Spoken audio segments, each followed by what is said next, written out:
चलिए, आप लोग के 12th का बायोलॉजी का चैप्टर है, चौथा चैप्टर है ना ये, जिसका क्या नाम है, रिप्रोडक्टिव हेल्थ, हिंदी में कहते हैं। आज हम लोग 12वीं कक्षा के चौथे चैप्टर का रिवीजन करते हैं क्रैश कोर्स बैच में, ठीक है, जिसका क्या नाम है, रिप्रोडक्टिव हेल्थ, जिसको हम लोग कहते हैं प्रजनन स्वास्थ्य। क्या कहते हैं, प्रजनन स्वास्थ्य, ठीक है।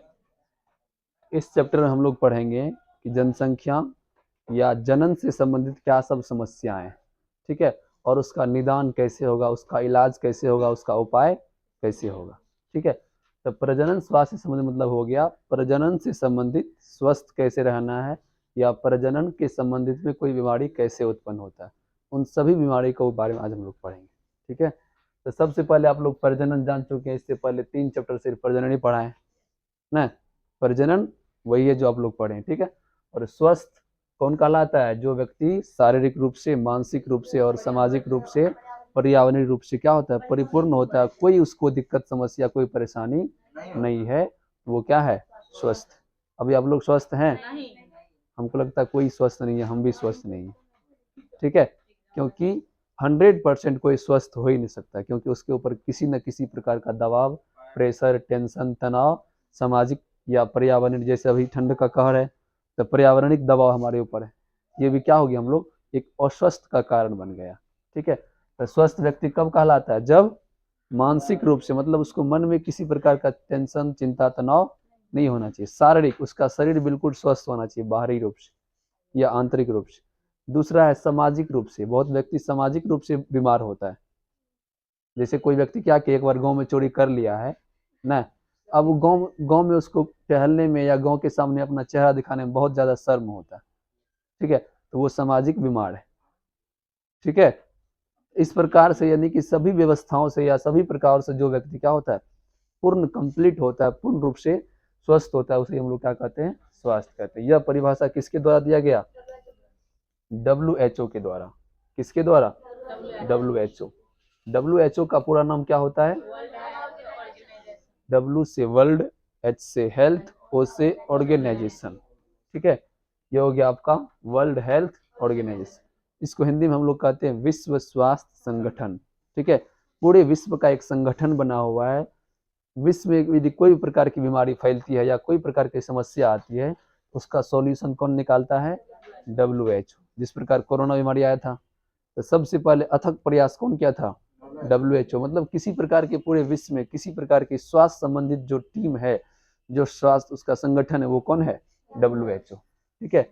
आइए हम लोग पढ़ेंगे अब कि जनन से संबंधित क्या सब समस्याएं, ठीक है, सेक्सुअल से संबंधित क्या सब समस्याएं आती है। तो सबसे पहले यही समस्या ये है कि जनन से संबंधित क्या होता है, बहुत सारी प्रकार की बीमारियां होती है, ठीक है।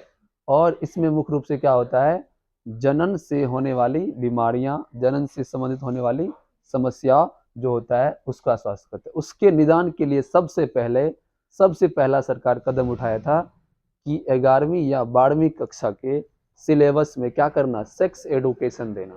ये आप लोग को, आप ही लोग के क्लास का बैच का स्टूडेंट है, आप ही लोग के क्लास में ये भी है, मतलब 12वीं कक्षा में, ठीक है। और इन सभी बच्चों को क्या पढ़ाया जाता है, सेक्स एजुकेशन, यौन शिक्षा दिया जाता है, ताकि बच्चे नादान वश, गलती वश कोई गलती न कर सके, ठीक है। तो प्रजनन स्वास्थ्य को सुधारने के लिए पहला कार्यक्रम क्या है, स्कूल एवं कॉलेजों में क्या करना, सेक्स एजुकेशन का सिलेबस तैयार करना, उन सभी बच्चों को यौन शिक्षा देना। इनको, जो बच्चे कॉलेज के हैं, ठीक है, इसको हम लोग क्या बोलते हैं, सेक्स एजुकेशन बोलते हैं, यौन शिक्षा बोलते हैं।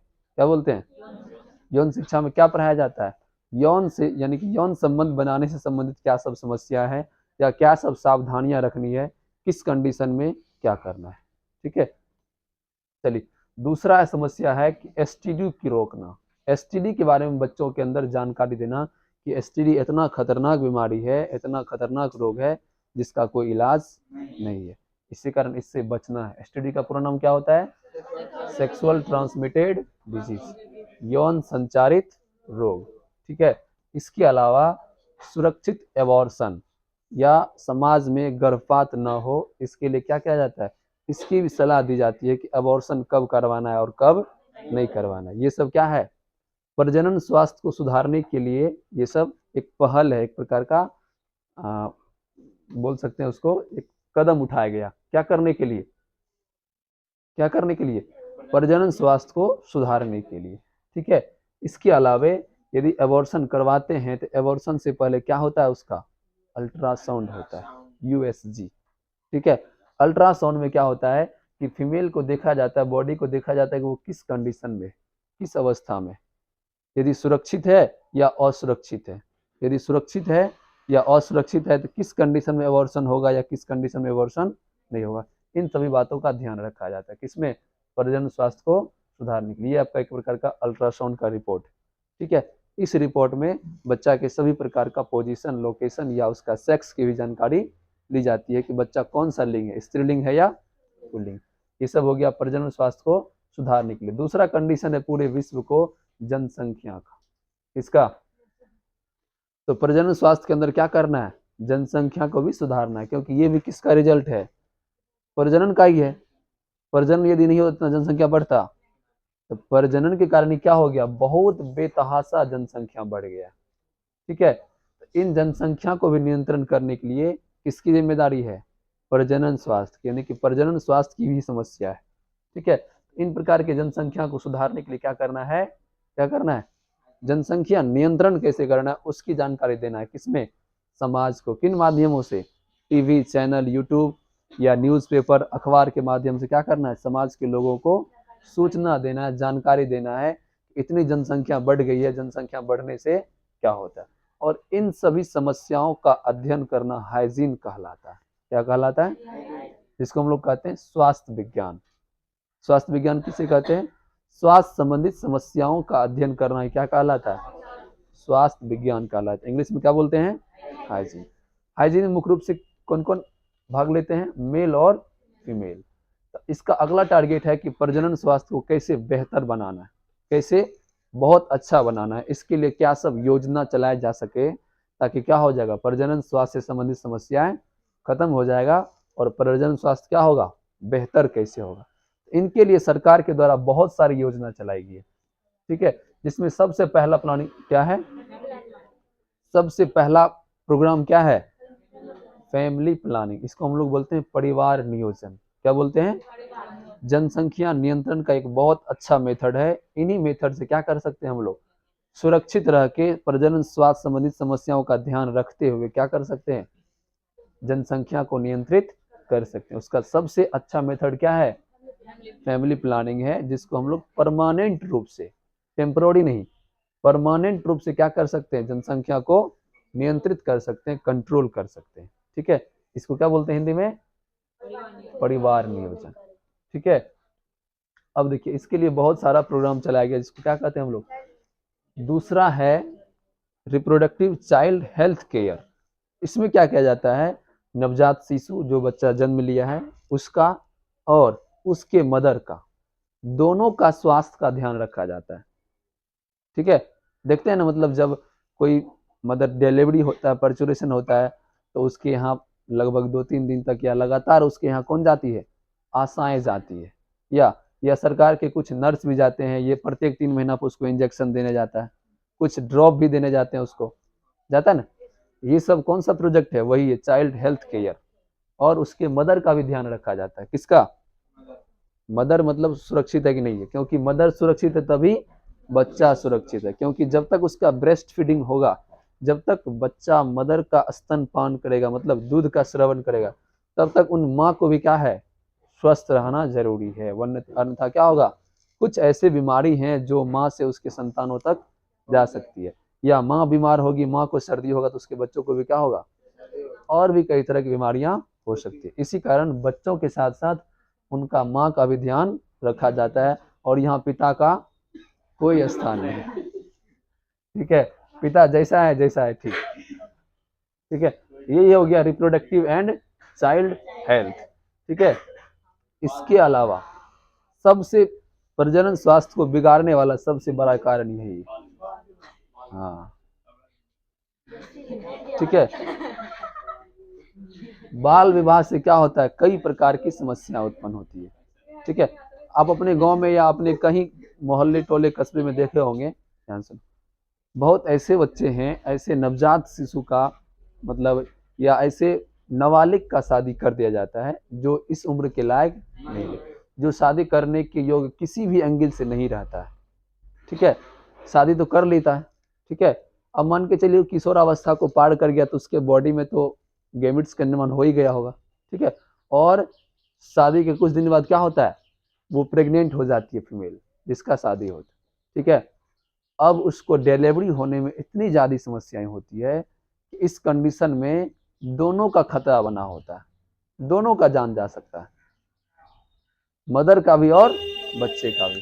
तो बताइए ये क्या है, एक प्रकार का बहुत बड़ा समस्या है, प्रजनन स्वास्थ्य को बिगाड़ने में सबसे बड़ा समस्या किसका है, बाल विवाह। इसी कारण सरकार ने सबसे पहले किस पर बैन लगाया, बाल विवाह। बहुत सारे प्रोग्राम, बहुत सारे नारे लगाए गए, किसको रोकने के लिए, बाल विवाह को रोकने के लिए। समझ में आया। और यदि मान के चलिए सुरक्षित इसका प्रसव हो भी जाता है तो उसका जो बच्चा होता है वो मानसिक रूप से पूर्ण रूप से डेवलप नहीं हो पाता, और वो मेल और फीमेल सब दिन वीकनेस, बीमारी, सिर दर्द, घुटना दर्द, माथा दर्द, पेट दर्द से ग्रसित रहता है। कभी वो अपने आप को स्वस्थ नहीं फील कर पाती, क्योंकि उसका बॉडी उस लायक नहीं हुआ था, प्रजनन के लायक नहीं होता, उसका बॉडी या उसका रिप्रोडक्टिव ऑर्गन मैच्योर नहीं हुआ था, और मैच्योर होने से पहले उसको क्या हुआ, शादी करवा दिया गया, जिस कारण ये नतीजा देखने को मिला। ठीक है, इसी कारण सरकार क्या किया, बाल विवाह पर बैन लगा दिया। पहले सरकार लड़की की न्यूनतम उम्र कितना रखा था शादी के लिए, मात्र 18 साल रखा था।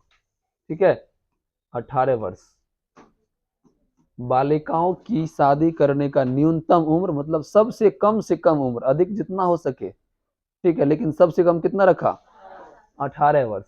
लेकिन इसको भी अब बढ़ा दिया, कितना, 21 वर्ष कर दिया। ठीक है, तो बालिकाओं की शादी करने का उम्र 18 से कितना बढ़ा दिया है, 21 बढ़ा दिया। ठीक है, और बालक यानी कि किशोर या लड़का का जो पहले शादी करने का उम्र था वो 21 था, अब उसमें कितना बढ़ा दिया है, 23 या 24 वर्ष कर दिया।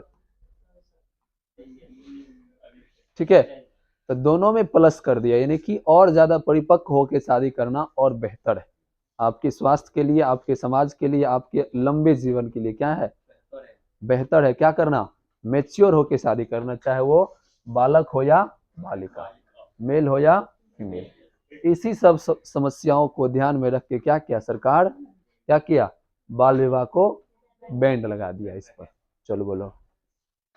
जब गर्भ में बच्चा रहता है तो उसकी माँ की मृत्यु होती है तो उसका भी मृत्यु कहा जाता है, उसको तो सर्जरी मेथड से निकाल, हाँ निकालता है, नहीं तो निकालता है। अब मान के चलिए बच्चा प्रजनन के लायक नहीं हुआ है, उसका बॉडी, सॉरी, बच्चा डिलीवरी के लायक नहीं है, बहुत ज़्यादा उसका बॉडी वीकनेस, पूर्ण रूप से डेवलप नहीं हो पाया, उसका बॉडी उसको ठीक से, मदर का बॉडी उसको सही मात्रा में पोषक पदार्थ नहीं प्रदान कर पाया प्लासेंटा के द्वारा, उसका कोई अंग विकसित नहीं हुआ, तो जन्म मिलेगा तो कैसे काम करेगा वो, उसका नहीं फेफड़ा काम करेगा, नहीं हर्ट काम करेगा, नहीं किडनी काम करेगा, तो बाहर में कैसे रहेगा, नहीं उसका कोई पाचन तंत्र डेवलप हो पाया, शरीर का पूर्ण रूप से विकास ही नहीं हो पाया। अब मतलब चलो 3 पौवा का बच्चा है तो क्या होगा, वजन बाहर आके एडेप्ट हो पाएगा, बच्चे का वजन कितना होना चाहिए, कम से कम 3.5 kg से 4 kg, या 3 kg भी चलने वाला है। अब 2.5 kg का बच्चा जन्म लिया, 2 kg का बच्चा जन्म लिया, तुम पालेगा उसको। इसीलिए बच्चा क्या होता है, जन्म के बाद या जन्म के दौरान ही उसकी मृत्यु हो जाती है। ठीक है, और दूसरा, फीमेल का बॉडी ज्यादा मैच्योर नहीं हुआ था, उसका रिप्रोडक्टिव ट्रैक ज्यादा उसका नहीं फैल पाया। ठीक है, या उसका यूट्रस भी उसको ठीक से नहीं एडेप्ट कर पाया, इस कंडीशन में मदर की भी मृत्यु हो जाती है, और जच्चा और बच्चा दोनों की मृत्यु हो जाती है, और चच्चा फिर दूसरा ब्याह कर लेता है। समझा, जच्चा मतलब हुआ माँ, बच्चा मतलब हुआ बच्चा, और चच्चा मतलब हुआ जो उस जच्चा को लाया था। चलिए अब देखिए, इसको और ज्यादा सुधारने के लिए क्या किया है, स्कूल कॉलेज के साथ साथ जो टीचर है, जो बीएड करके आता है, उसको भी क्या पढ़ना है, यौन शिक्षा पढ़ के आना, उसके भी सिलेबस में बीएड करेगा आगे चल के, आपके रिलेटिव यदि कोई कर रहा है तो उसमें भी सेक्स एडुकेशन के बारे में दिया गया कि आप बच्चे को आगे क्या पढ़ाएंगे। ठीक है, उनको भी इस प्रकार का सिलेबस दिया गया ताकि अधिक उम्र के व्यक्ति भी इस प्रकार की इस समस्याओं को जान सके और अपने अगले पीढ़ी को वो बता सके। ठीक है, स्कूल कॉलेज के साथ साथ शिक्षकों की सूची में क्या दिया है, यौन शिक्षा यानी कि सेक्स एजुकेशन बहुत ज्यादा अनिवार्य दिया है। ठीक है, अब देखिए दूसरा है जनसंख्या विस्फोट, ये भी एक प्रकार का प्रजनन स्वास्थ्य का ही क्या है, रिजल्ट। और जनसंख्या विस्फोट में किसको मेडल मिला है, भारत को। ठीक है, पूरे दुनिया में, पूरे वर्ल्ड में चैलेंज कर दिया कि भारत से ज्यादा बच्चा कोई पैदा नहीं कर सकता है। भारत के मेल और फीमेल में क्या है, ठीक है, जिसका नतीजा क्या है, जनसंख्या विस्फोट, पॉपुलेशन एक्सप्लोजन, जनसंख्या विस्फोट इसको कहते हैं। ठीक है, तो बेतहाशा जनसंख्या बढ़ने को क्या कहते हैं, जनसंख्या विस्फोट। मतलब जितना आपका क्षेत्रफल है उससे 10 गुना जनसंख्या हो जाएगा तो क्या होगा, बाल बच्चा को पूरा अलमारी गोदरेज में इसे देना पड़ेगा, जगह ही नहीं। ठीक है, रंग में कैसे रखेगा।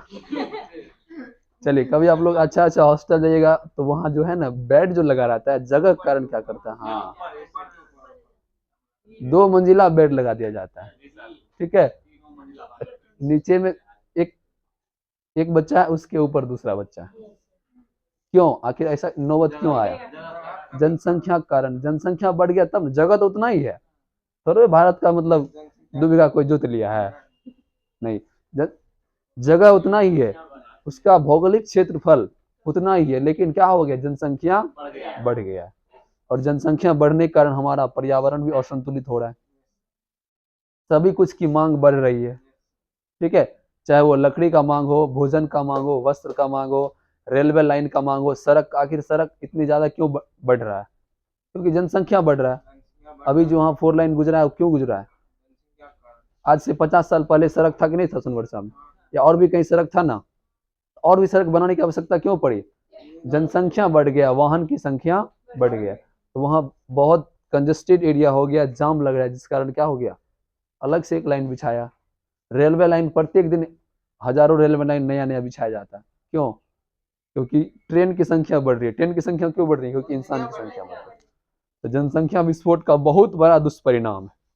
ठीक है, जिसके कारण क्या हो रहा है, हमारा वायुमंडल असंतुलित हो रहा है, दूषित हो रहा है। देखो जनसंख्या बढ़ने का, ऐसा नहीं है तो आप लोग कभी देखे हैं रियल में, जरूर देखे होंगे। जब कोई अधिक मात्रा में क्या होता है, हाँ डाक बम जाता है, या कोई एग्जाम देने जा रहा है, जैसे हो गया बिहार पुलिस का एग्जाम, पूछ लेना जो बिहार पुलिस का एग्जाम देने गया, हाँ मतलब बाथरूम में क्या करता है, बोरा बिछा के सो जाता है, ऐसा स्थिति आ जाता है। ये सब क्यों हुआ है, जनसंख्या विस्फोट के कारण। और जनसंख्या क्यों बढ़ रहा है, किसके कारण, प्रजनन के कारण। इसी कारण जनन को क्या करना है, रोकना है, कंट्रोल करना है। ठीक है, देखो ये सब किसका नतीजा है, जनसंख्या बढ़ने का। ठीक है, तो जनसंख्या कैसे बढ़ेगा, जैसे हम बच्चे को जन्म दर को क्या करेंगे, कंट्रोल कर देंगे। बर्थ रेट क्या होता है बताइए, जन्म दर क्या होता है, बताओ जन्म दर। किसी निश्चित क्षेत्र में प्रत्येक वर्ष या किसी निश्चित समय में जन्म लेने वाले बच्चों की संख्या को क्या कहते हैं, जन्म दर कहते हैं। ठीक है, क्या कहते हैं उसको, किसी निश्चित समय में किसी निश्चित भौगोलिक क्षेत्र में जन्म लेने वाले नवजात शिशु की संख्या को क्या कहते हैं, जन्म दर कहते हैं। समझ रहा है सतीश, ये हो गया आपका बर्थ रेट। देखो नन्हे मुन्ने बच्चे हैं और प्रत्येक साल लगभग इतनी सारी जनसंख्या, इतनी सारी नवजात शिशु जन्म लेते हैं, जिसके कारण क्या हो रहा है, जनसंख्या। पहले पहले आपका कौन था 1 नंबर में, सेना था, उसको भी पीछे कौन छोड़ दिया,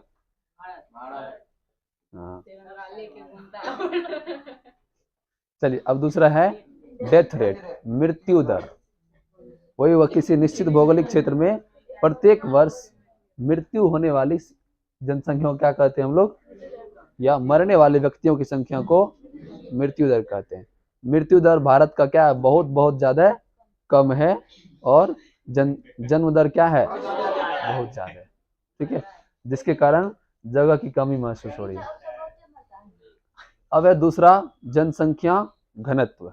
क्या है, पॉपुलेशन डेंसिटी। जनसंख्या घनत्व क्या होता है, एक निश्चित क्षेत्र में व्यक्तियों की या निवास करने वाली व्यक्तियों की संख्या को क्या कहते हैं, जनसंख्या घनत्व कहते हैं। समझाया। देखिए ये आपका भारत का है जनसंख्या घनत्व का लिस्ट। देखो कितना बढ़ गया है 2021 या इससे भी आगे, कितना बहुत ज्यादा जनसंख्या घनत्व बढ़ गया। ठीक है, अब आता है सेक्स रेशियो, लिंग अनुपात। चलिए, आपको कहीं भी इस प्रकार से सिंबल दिखे, इसका मतलब वो फीमेल है।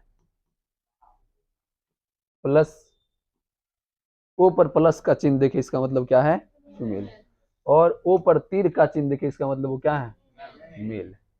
ठीक है, तो बताइए अभी भारत में किसकी जनसंख्या अधिक है, मेल की जनसंख्या अधिक है ना। प्रति 1000 पुरुष पर फीमेल की संख्या को क्या बोलते हैं, सेक्स रेशियो कहते हैं, या हिंदी में लिंग अनुपात कहते हैं। क्या कहते हैं, प्रति 1000 पुरुष पर महिलाओं की संख्या को क्या कहते हैं, लिंग अनुपात कहते हैं। भारत में एबॉर्शन होने के कारण बहुत ज्यादा सेक्स रेशियो अनबैलेंस हो गया। किसके कारण, गर्भपात होने के कारण। आखिर गर्भपात में किसको मारा जाता था, फीमेल को, जिसके कारण बहुत सारे मेल कंवारे मर जाते थे, उसका शादी क्यों, क्योंकि लड़कियां नहीं मिल रहा है। देखता है ना, मतलब खास करके बिहार में तो ठीक ठाक है, लेकिन अदर अदर स्टेट में यहाँ से लड़की खरीद के ले जाता है सारी शादी करने के लिए, बिहार से। क्यों, क्योंकि इतना ज्यादा एबॉर्शन हुआ कि फीमेल सेक्स पूरा विलुप्त होने वाला था, बच गया थोड़ा मतलब होते होते। ये तो इस सब अभी नजर नहीं आता। हाँ, समझ में आया। तब फीमेल सेक्स क्या हो गया, उसकी संख्या घट गया, और मेल सेक्स की संख्या बढ़ गया। लेकिन इस पर सरकार क्या किया, ध्यान दिया, तब इसको भी क्या किया, एबॉर्शन पर बैंड लगा दिया, और अल्ट्रासाउंड तो बिल्कुल ही बैंड लगा दिया। अल्ट्रासाउंड पर कड़ी नजर रखा जाता है, लेकिन इसके बावजूद भी टेबल के नीचे से कुछ पैसे देने से हो जाता है। ठीक है, ये बिहार है, कुछ भी संभव। चलो, सेक्स रेशियो समझा। ये देखिए सेक्स रेशियो है जो फिलहाल में कुछ मात्रा में बैलेंस हो गया, फीमेल और मेल की संख्या लगभग क्या हो गया, बैलेंस हो गया है, लेकिन इससे पहले क्या था, बहुत ज्यादा कम था। चलिए अगला टॉपिक है साक्षरता दर, लिटरेसी रेट या लिटरेसी रेशियो। इसको हम लोग क्या कहते हैं, साक्षरता दर।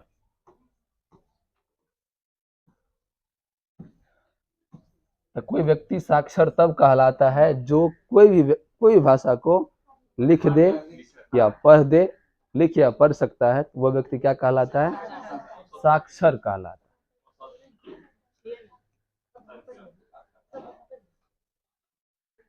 क्या कहलाता है, साक्षर। और निरक्षर क्या होता है, जो किसी भाषा को नहीं पढ़ सकता है, नहीं लिख सकता है, और नहीं समझ सकता है। ठीक है, उसे क्या कहते हैं, निरक्षर। तो बिहार में बहुत बहुत ज्यादा क्या था, निरक्षर था। तब बिहार के मुख्यमंत्री नीतीश कुमार अपना इज्जत बचाने के लिए क्या क्या था, देखता था बूढ़ा बुढ़िया को स्कूल ले जाता था। स्कूल में जब छुट्टी होता था सब जाती थी। हाँ, बच्चा को निकाल दिया जाता था, और बड़े बड़े बुजुर्ग व्यक्ति को बुलाया, चलिए कम से कम सिग्नेचर करना सीख लीजिए। हाँ, बस सिर्फ सिलेट पेंसिल दिया, अपना सिग्नेचर कर लीजिए, आएगा जनगणना करने तो अपना सिग्नेचर किसी तरह कर दीजिएगा, तब कहेगा नहीं बिहार साक्षर वाला देश है, साक्षरता वाला देश या राज्य। समझ में आया। तो साक्षर किसको कहते हैं, जो अपना कम से कम अपना साइन कर लेता है, यानी कि अक्षर का ज्ञान हो जाता है, उसे क्या कहते हैं, साक्षरता दर, साक्षर कहते हैं। और साक्षरता दर क्या होता है, तो किसी भी देश या किसी भी राज्य में साक्षर व्यक्ति की औसत संख्या को क्या कहते हैं, साक्षरता दर कहते हैं। ठीक है, चलिए आगे समझिए। सभी राज्य का या सभी देश का साक्षरता दर अलग अलग होता है।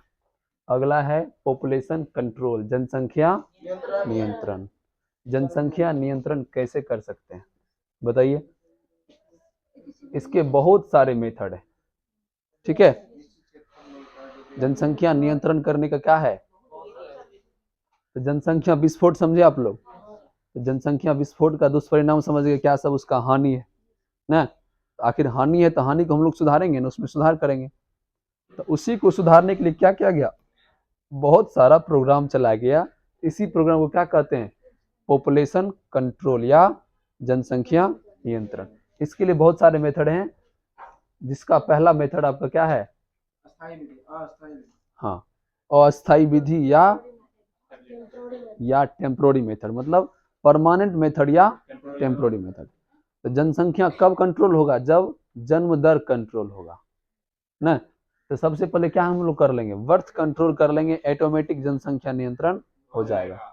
थोड़ा में किसी को गोली मार सकते हैं या किसी को बम विस्फोट के द्वारा उड़ा उड़ा की जनसंख्या कम कर सकते हैं, होगा ऐसा? ऐसा कोई सरकार करेगा? नहीं करेगा। तो जनसंख्या नियंत्रण करने के लिए क्या करना है, जन्म दर को नियंत्रित कर लेना है। इसी कारण सरकार क्या नारा दी है, हम दो और हमारे दो। ये जनसंख्या नियंत्रण का ही नारा है, ठीक है। ताकि कोई भी दो कपल क्या करे, अधिक से अधिक मात्र कितना बच्चे पैदा कर सकते हैं, 2। अब तो सरकार उस पर और ज्यादा मतलब निगरानी रखा है कि जो व्यक्ति की जन आबादी या जिसका 2 से अधिक संतान है उसको राशन भी नहीं मिलेगा, ठीक है। उसको वोट देने का कोई अधिकार नहीं है, या उसको किसी प्रकार के चुनाव में प्रतिनिधि के रूप में नहीं खड़ा हो सकता है। जिसका शादी 2008 के बाद हुआ है और उसको यदि 2-3 बच्चा हो गया है तो वो इलेक्शन में वो खड़ा नहीं हो सकता, चुनाव नहीं लड़ सकता है। हाँ, अब जिसको 2008 से पहले 2-4-10 गो बच्चा था तो वो चुनाव लड़ सकता है, ठीक है। और धीरे धीरे सरकार इस पर और बहुत ज्यादा क्या कर रहा है, इस कानून को लागू कर रहा है और ज्यादा टाइट कर रहा है। तो जनसंख्या नियंत्रण का पहला स्टेप क्या है, जन्म कंट्रोल, जन्म नियंत्रण ही क्या कहलाएगा, जनसंख्या नियंत्रण कहलाएगा। इसके लिए बहुत सारे मेथड हैं, ठीक है। जिसमें सबसे पहला है नेचुरल मेथड, मतलब प्राकृतिक विधि है, जिसमें किसी प्रकार के केमिकल इंजेक्शन, टेबलेट या किसी प्रकार के यंत्र का इस्तेमाल नहीं करना है। बिल्कुल प्राकृतिक विधि के द्वारा क्या करना है, प्रजनन को कंट्रोल करना है, ठीक है। इसका ये सबसे पहला मेथड है सेफ पीरियड। आप लोग सेफ पीरियड समझते हैं। सेफ पीरियड होता है कि जिसमें क्या होता है, ओवम का निर्माण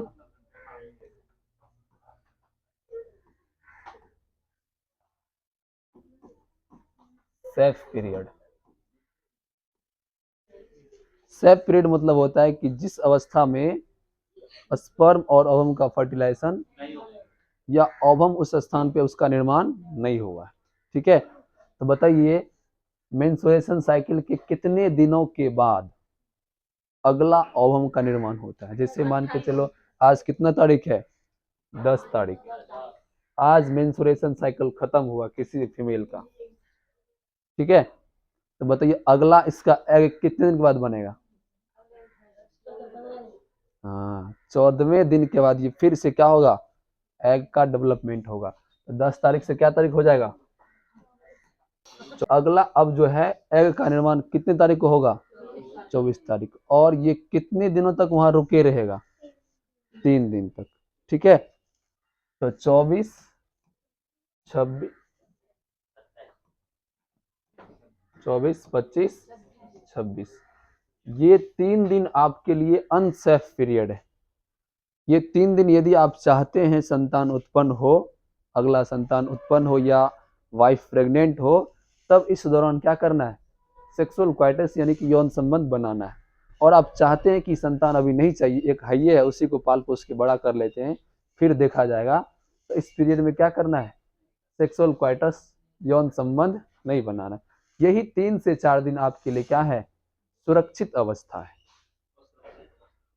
सॉरी अनसेफ पीरियड है, ठीक है। इसके बाद महीना का 27 दिन या 24 दिन या 25 दिन आपके लिए क्या है, सेफ पीरियड।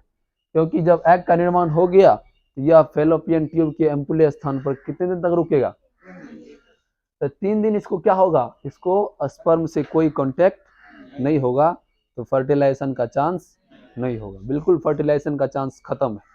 ठीक है, फिर अगले कुछ दिन के बाद ये क्या होगा, डिस्ट्रॉयड हो जाएगा और मेंस्ट्रुएशन ब्लीडिंग के द्वारा ये क्या होगा, बाहर निकल जाएगा। तो ब्लीडिंग के बाद या ब्लीडिंग फेज के बाद सेक्सुअल क्वाइटस बिल्कुल सुरक्षित है। लेकिन एक चीज ध्यान रखना है, ब्लीडिंग फेज में सेक्सुअल क्वाइटस संक्रमित माना जाता है। ब्लीडिंग फेज में मतलब मेंस्ट्रुएशन साइकिल की जिस समय ब्लीडिंग हो रहा है उस समय सेक्सुअल क्वाइटस यौन संबंध संक्रमित माना जाता है, क्योंकि उसमें बहुत सारा प्रकार का ब्लड या उसका मेंस्ट्रुअल ब्लड बाहर निकल रहा है। हो सकता है कि उसके ब्लड में किसी प्रकार का संक्रमण या इन्फेक्शन हो, तो ये संक्रमण फीमेल से मेल में ट्रांसमिटेड हो सकता है, स्थानांतरण हो सकता है। ठीक है, इस दौरान सेक्सुअल क्वाइटस क्या है, संक्रमित। तो समझ में आया सेफ पीरियड क्या है, महीना में केवल 3 से 4 दिन या 1 से 5 दिन ले लो, 5 दिन क्या है अनसेफ पीरियड है, बाद बाकी महीने का 25 दिन क्या है, सेफ पीरियड है। इसी को बोला जाता है जनसंख्या नियंत्रण का प्राकृतिक विधि, जिसमें कोई केमिकल मेडिसिन टेबलेट इंजेक्शन की आवश्यकता नहीं है। समझ में आ गया, तो सेफ पीरियड समझ में आया। तो ये कौन सा विधि हो गया जनसंख्या नियंत्रण का, प्राकृतिक विधि। जो अच्छे अच्छे घर परिवार के होते हैं, पढ़े लिखे हो, जैसे आप लोग भी हो गए, आप लोग का जो फैमिली होगा आगे बिल्कुल सुरक्षित होगा, सतर्क होगा। मतलब कुछ भी काम करना है तो मतलब दोनों का प्लानिंग जब रहेगा या जो भी मतलब होगा उसका वो करेगा। ठीक है, और इस कंडीशन में आप लोग जैसे परिवार क्या करेगा, पहले एक छोटा सा बच्चा पैदा कर लेगा, ठीक है, उसको बढ़िया से पाल पोस के क्या करेगा, हॉस्टल में दे देगा। तुम डिस्टर्ब मत करो हमको, तुम कहाँ चले जाओ, हॉस्टल में, वहां पढ़ाई लिखाई करना, उसके बाद हम सोचते हैं तब क्या होगा।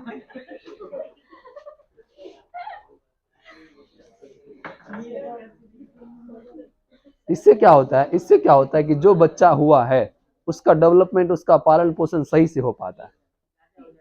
अब एगो गुरखिए रहा है, दूसरा फिर पैदा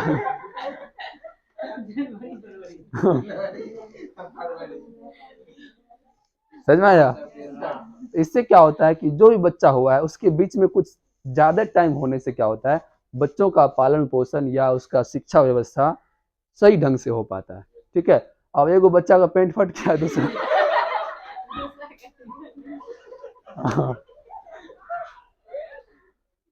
ठीक है, तो दो बच्चों के बीच में क्या रखना चाहिए, थोड़ा ज्यादा लॉन्ग डिस्टेंस रखना है, ना उसको हॉर्लिक्स बीटा बॉर्न बीटा जो भी आता है उसको ठीक से देंगे। अब 4 गो एक के बार हो गया, अब किसको देंगे, उसको देंगे, किसको देंगे, हाँ, तब किसी को नहीं मिलेगा, तब ऐसे बड़ा हो जाओ आलू प्याज खा के। ठीक है, तो ये हो गया आपका जनसंख्या नियंत्रण का क्या, कौन सा विधि, प्राकृतिक विधि। चलिए।